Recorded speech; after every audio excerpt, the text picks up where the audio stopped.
A family holiday, a quiet riverbank, and then, disaster. The ground gave way, sending 40-year-old Dave Hogbin crashing 16 feet into crocodile-infested waters. His wife's hand reached for him. He had one chance to live. But when he saw she was about to fall too, he let go. Moments later, a massive crocodile struck, and the river became his grave. This is the story of sacrifice, terror, and the deadly attack that shocked Australia. The scream of rushing water, the snap of roots tearing from the soil, and then, silence, broken only by a splash. Dave Hogbin, 40 years old, had vanished off the riverbank, the ground collapsing beneath him like a trap door. 16 feet below, he hit the crocodile-infested water with a bone-jarring impact. On the edge, his wife lunged forward, their hands locking in a desperate grip. For one impossible moment, hope. She pulled, straining, her body sliding dangerously closer to the crumbling edge. And then Dave saw it. If he kept holding on, she was coming in too. His eyes locked on hers, an unspoken goodbye. Then, in the most selfless act imaginable, he let go. She stumbled back to safety. He sank beneath the surface. Seconds later, the water exploded. A massive crocodile struck with prehistoric force, its jaws clamping around him, dragging him into the dark. His sacrifice had saved her life. But at that exact moment, he lost his own. This was no accident. This was nature, raw and merciless. Queensland, Australia, a land of endless skies, swaying palms, and rivers that glitter gold in the sun. To outsiders, it feels like paradise, untouched, wild, and free. To locals, it carries another name, crocodile country. But on that August day in 2024, the Hogbin family wasn't thinking about danger. They were thinking about memories. A family camping trip. A chance to disconnect, to laugh, to watch the kids chase each other along the water's edge. The spot they chose was popular, even celebrated, known for its scenic views and the chance, if you were lucky, to spot one of nature's oldest predators sunning on the banks. Tourists flocked there for the thrill, armed with cameras, not fear. Dave Hogbin was one of them. A 40-year-old husband, father, and adventurer at heart. To him, this was the kind of trip that stitched families together. Stories that would be told for years. He didn't know that this story would end in tragedy. As the sun dipped lower, the family wandered closer to the riverbank. The air was calm, the water glassy. It looked harmless, inviting even. But beneath that stillness, an ancient killer was waiting. And Dave was about to step too close. The river looked calm, too calm. A sheet of still water, reflecting the sky like glass. But just beneath that surface, something stirred. Saltwater crocodiles are masters of invisibility. They don't thrash. They don't announce themselves. They wait, perfectly still, eyes and nostrils just breaking the surface. To the untrained eye, they're nothing more than driftwood. To the crocodile, it's the first step of a hunt. And in Queensland, these predators are everywhere. 16, even 17 feet long. Half a ton of raw muscle and patience. They've ruled these waters for over 200 million years, perfecting the art of ambush. For them, time is an ally. To Dave Hogbin and his family, the river was scenery. To the crocodile beneath, it was opportunity. The animal's yellow eyes tracked the movements along the shore, measuring, waiting for one mistake. Crocodiles don't chase their prey. They let prey come to them. And Dave was already standing too close. In the next few moments, paradise would collapse into horror. The ground would give way, and the hidden predator would get its chance. 1 second, Dave Hogbin was standing on solid ground. The next, the earth betrayed him. The riverbank crumbled beneath his weight, the dirt collapsing like a trapdoor. His family screamed as he plummeted more than 16 feet, slamming into the water below with a violent splash. Disoriented, gasping, he fought to surface, mud swirling around him, his hands clawing for anything to grab. Above, his wife scrambled down, reaching out desperately. For a fleeting moment, their fingers locked. Hope surged. Maybe, just maybe, she could pull him out. But the bank was slick, treacherous, and in her frantic attempt, she began to slip too. In that instant, Dave realized the truth. If he kept holding on, she would be dragged in with him. He made the decision no one should ever have to make. He let go. As his wife stumbled back to safety, Dave drifted in the current, alone, exposed, and seconds away from an encounter he could never escape. The river had claimed him. But the river wasn't what he needed to fear. Something far worse was waiting below. The river swallowed him, but it wasn't the water that was most dangerous. Beneath the surface, an ancient killer waited, perfectly still, perfectly patient. The crocodile had been watching, a 16-foot monster, armored in scales as old as time itself. It knew exactly when to strike. To a croc, hesitation is opportunity, and Dave's flailing silhouette was all it needed. In an explosion of water and violence, the beast lunged. Its jaws, rows of dagger-like teeth designed to crush bone, clamped around him with earth-shattering force. The sound, witnesses would later say, was like a tree branch snapping in half. Dave never had a chance to orient himself. One moment he was searching for air, the next he was yanked into the suffocating depths. The river, calm seconds earlier, erupted into a frenzy of white spray and crimson streaks. Above, his wife screamed his name, powerless, her hands still stretched out from the bank where he had saved her.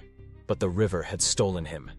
Now the crocodile, with terrifying precision, executed its signature death roll, spinning, twisting, tearing, dragging him deeper and deeper into the darkness. In less than a minute, the river went still again. Only ripples remained. Her hands were still trembling, the echo of his grip lingering as if he were still there. 1 second, Dave was beside her, alive, reaching for safety.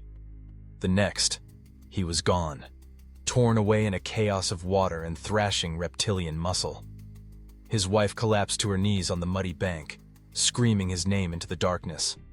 She scanned the surface, hoping, praying, begging to see him break through. But the river gave nothing back. No bubbles, no hand reaching up, only silence, heavy and absolute. Panic ripped through the camp. Family and nearby travelers rushed toward the sound, flashlights cutting frantic beams across the water. Every ripple became a cruel illusion, every shadow mistaken for a chance that Dave might still fight free. But everyone knew what lurked here. This was crocodile country. Locals had whispered warnings, stories of people vanishing without a trace. And now, before their eyes, the nightmare was real. The woman who loved him most could only watch, powerless, her body shaking, her voice hoarse from screaming. The image of his final act, releasing her hand to save her, burned into her memory forever. The river had claimed him, and it wasn't giving him back.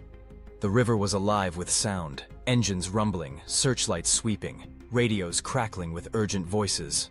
But the one sound everyone longed to hear, the cry of a survivor, never came. Authorities scrambled in boats, dragging spotlights across the black water, hoping against hope. The air was thick with dread.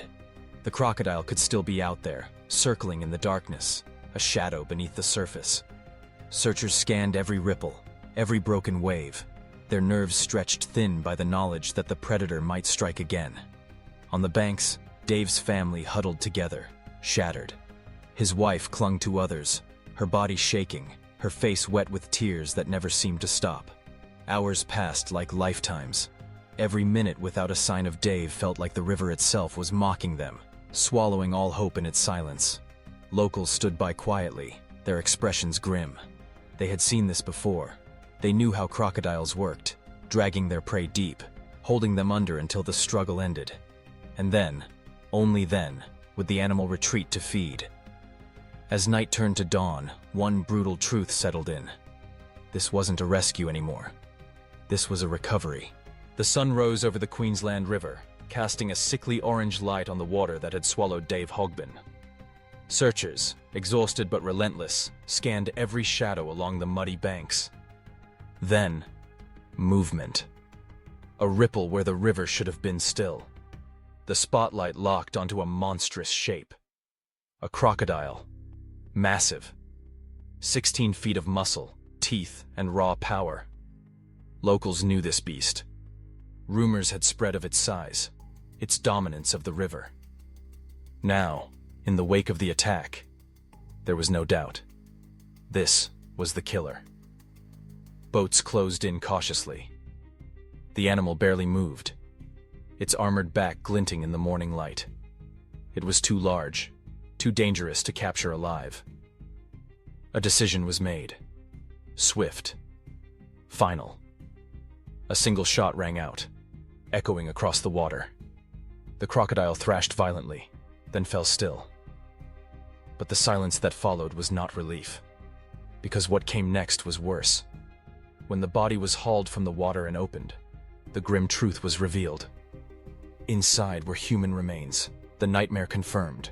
The river had given them their answer. Dave was gone, and the predator had claimed him completely. When the official call came, the world seemed to stop for Dave Hogbin's family. His wife, who had clung to his hand in those desperate seconds, now had to face the unbearable truth. His sacrifice had saved her, but it had cost him everything. The weight of that choice crushed her. Survivor's guilt settled in immediately. Why him? Why not me? Friends and relatives described her as shattered, replaying the moment over and over. The feel of his hand slipping from hers, the last look in his eyes.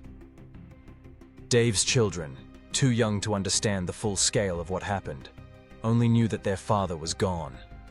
For them, the river had stolen not just a parent, but the center of their world.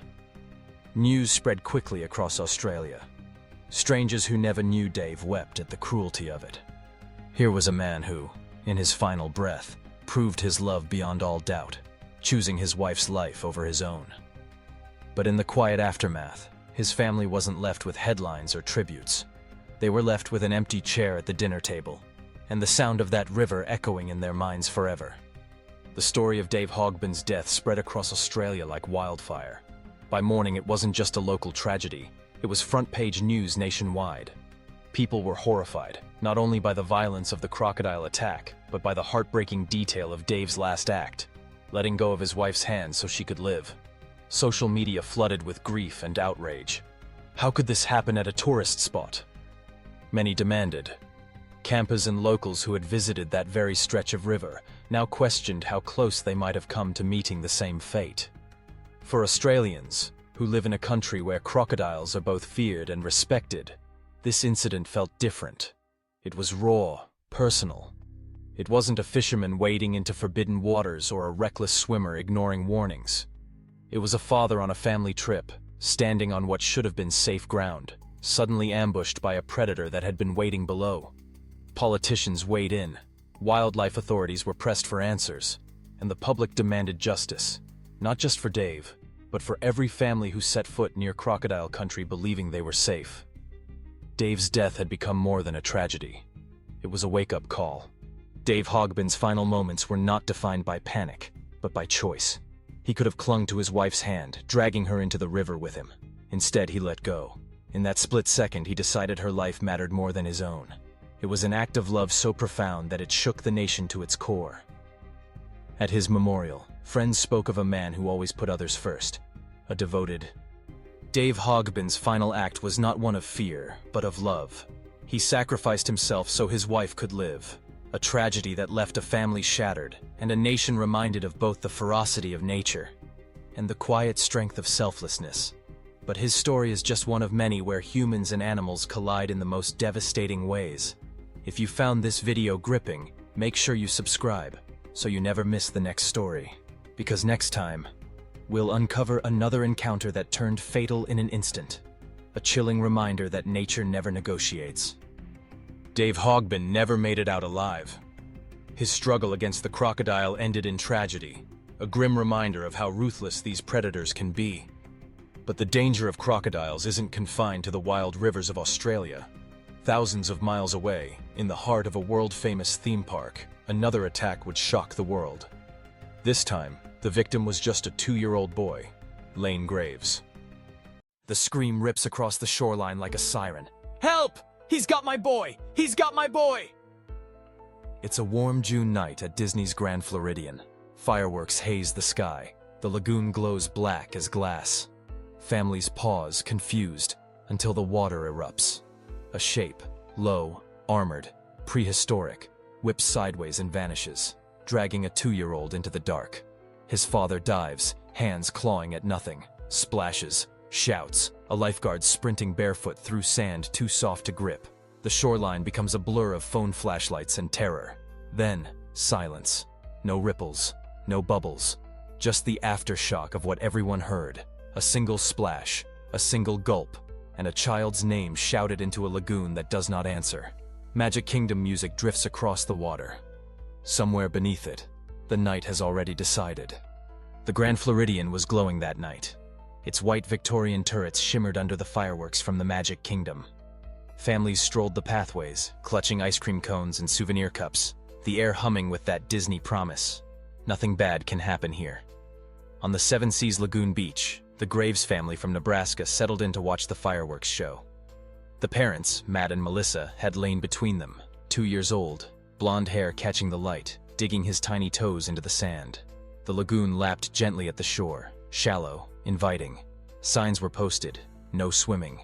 But they warned nothing of what lurked beneath. No mention of alligators, no hint that the dark water was not empty.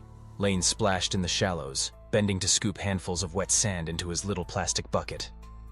Matt stood just a few feet away, his eyes flicking between his son and the glowing sky. The warm Florida air was still, the kind of calm that makes you forget how quickly it can shatter. They didn't hear it. They didn't see it. But just beyond the drop-off, 2 amber eyes had locked on Lane, and they were moving closer. The lagoon's surface was black glass under the fireworks, rippling only where Lane's tiny hands disturbed it. Just beyond that innocent splash zone, the water bulged, quiet, calculated. In the predator's mind, there was no confusion, no hesitation. Instinct ruled. A flash of tail, a surge of muscle, and the American alligator exploded from the shallows with a speed that shattered the stillness. Matt barely had time to register the movement. A blur of scaled hide, a violent churn of water, before the jaws closed around his son. The sound wasn't a roar. It was a sickening crack, the kind that bypasses the ears and drives straight into the gut. Lane was yanked off his feet so fast that the bucket and shovel he'd been holding landed several feet away, the water swallowing them. The gator's head swung, dragging the boy toward deeper water in a single, horrifying arc. Matt lunged, his hands gripping his son's waist, pulling with every ounce of strength. But gator muscle was built for this. Burst power, death rolls, the unbreakable clamp of 3,000 pounds of bite force. The water around them boiled with violence. And then, with a final wrench, both predator and child vanished into the black. The shock lasted less than a heartbeat.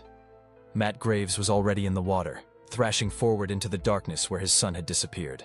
The lagoon felt bottomless, the silt sucking at his legs as if trying to keep him from reaching Lane. He could still see faint ripples ahead, signs of movement, signs that his boy was there. He dove, arms sweeping through the murk, fingers clawing at nothing but water. The gator was invisible now, vanished into its element, its massive body twisting with practiced precision just beyond sight. "Lane!" His voice tore through the night, a desperate roar swallowed by the lagoon. He dove again, lungs burning, trying to grab onto anything, skin, hair, fabric, but the creature was already moving deeper, faster. Each second felt like an hour. The fireworks continued to burst overhead in a grotesque contrast, casting flashes of red and gold over the water. Then came the silence. No splashes, no ripples, just the heavy, suffocating realization pressing into Matt's chest. The gator wasn't coming back up, not with its prey alive. But Matt refused to stop. Even as the cold bit into him, he kept diving into the black, chasing a son who was already slipping beyond reach. The chaos around the shoreline collapsed into a strange, suffocating quiet. The splashing had stopped, the gator was gone, and so was Lane. Matt staggered out of the water, gasping for air, eyes scanning every inch of the black surface. He kept telling himself he'd see a small head pop up, hear a tiny voice calling "Daddy." But the lagoon gave him nothing, only the slow, mocking lap of water against the sand.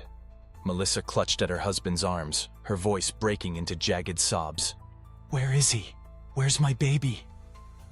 A few feet away, another guest stood frozen, their phone limp in their hand. A child nearby whispered to their mother, "What happened to the boy?" But no one answered.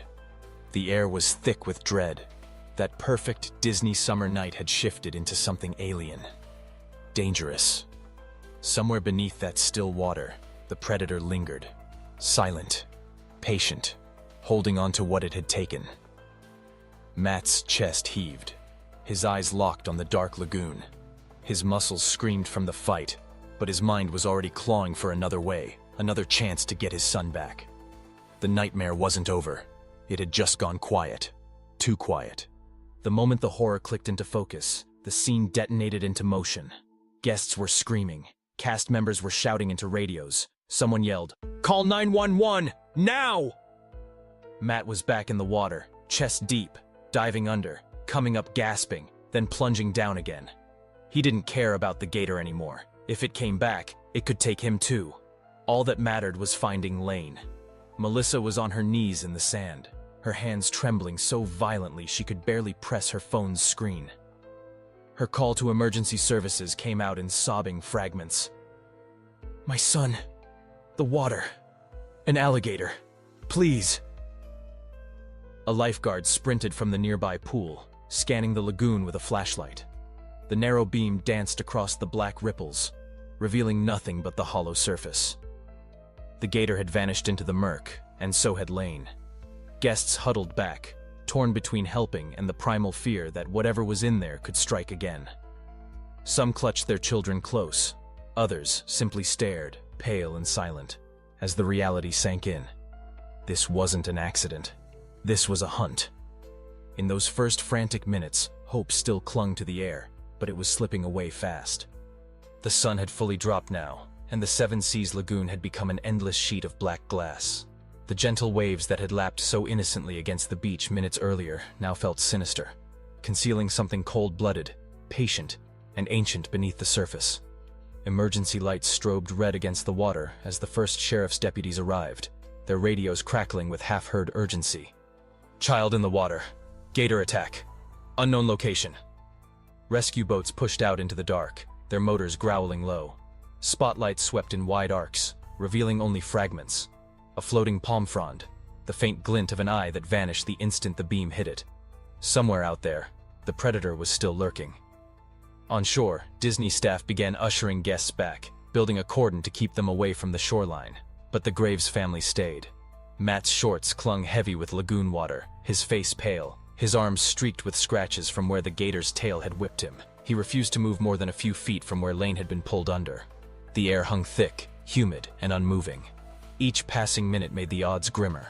Lane was out there, but so was the alligator, and neither had surfaced. The lagoon had turned into a crime scene. Deputies and Florida fish and wildlife officers fanned out along the waterline, armed with poles, harpoons, and rifles. The plan was grim: find the gator, kill it, and recover the boy. Alive, if there was still a chance. The alligator could be anywhere. In water this dark, even a 12-foot predator could vanish within inches. Search boats moved in slow, calculated sweeps, their spotlights slicing through the night like blades.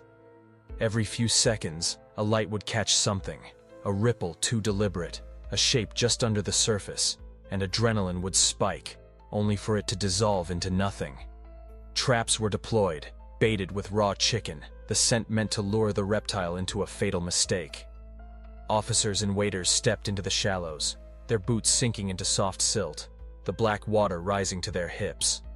Every step was blind faith. They knew the gator could be directly beneath them. On shore, the Graves family remained frozen in place, faces lit by the harsh glare of emergency lights. Silence hung heavy except for the hiss of radios and the distant hum of resort music still playing somewhere, oblivious to the horror. The hunt was on, and the clock was merciless. The search entered its most dangerous phase. Divers were ordered into the black, predator-filled water. These men knew the risk. American alligators don't just lurk, they ambush. And in water like this, there would be no warning. The lagoon swallowed them almost instantly. Their headlamps cast narrow tunnels of light through the murk, revealing only a haze of drifting silt and flashes of pale fish darting away. Every brush of weeds against their arms triggered a jolt of adrenaline. Somewhere in that darkness, a powerful jaw capable of crushing bone in seconds could be waiting. Above the surface, spotters scanned for movement, ripples, a snout, a shadow too large to be a fish. One officer's voice cracked over the radio. "We've got eyes in the west corner." Every heart stopped. Search boats closed in, their engines throttled low to avoid spooking whatever was there. But when the light hit, it wasn't Lane. It wasn't even the gator, just a floating branch, teasing the men who knew time was running out. Still, they pushed deeper into the water, every minute carrying the unspoken truth. If Lane was out there, his small body was no match for what lurked below. The rescue was shifting toward recovery. It was just past midday when the radios finally erupted with the words everyone had both prayed for and dreaded. "We've got him." A diver surfaced slowly, his body language heavy. In his arms, wrapped carefully in a white sheet, was the small, still form of Lane Graves. The lagoon was silent, no sound but the lapping of water against the rescue boat.